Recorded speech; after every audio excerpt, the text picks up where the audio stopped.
주민수건사업 연속보도 마지막 시간입니다.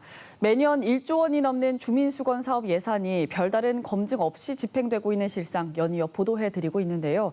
그렇다면 우리의 이 소중한 세금이 주민 편의와 지역 발전을 위해 제대로 쓰일 방법은 무엇일까요? 박진용 기자가 보도합니다.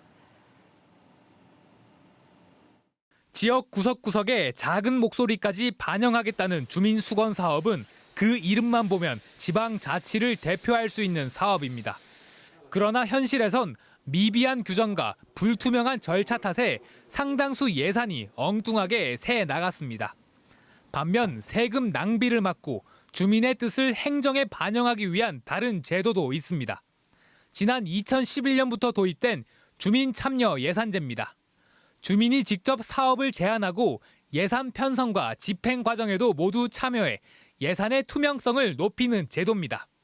문제는 상당수 자치단체가 법적 근거가 있는 주민참여 예산과 근거 없는 주민수건 사업을 병행하고 있다는 점입니다.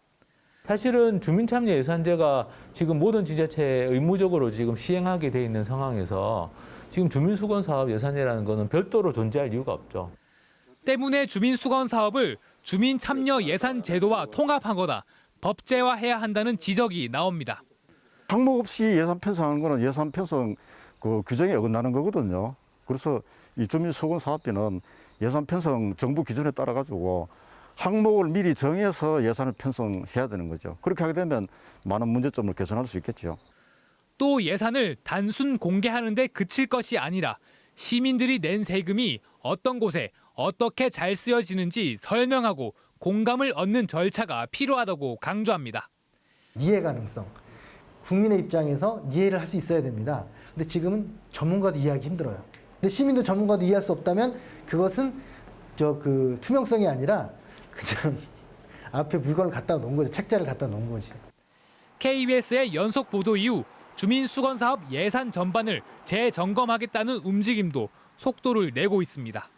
감사 어린이날 행안부 같은 데서 좀 주기적으로 저는 점검할 필요가 있다고 생각을 합니다. 예산 편성 지침에 또 요건 등을 지금보다 좀 명확하고 또 투명하게 이렇게 규정해서 부당한 예산 편성이나 집행이 없도록. KBS 취재로 전체 예산 규모와 불투명한 운영 실태가 드러난 주민수건 사업. 소중한 세금이 바른 곳에 제대로 쓰일 수 있도록 제도 전반에 대한 대수술이 필요한 시점입니다. KBS 뉴스 박진영입니다.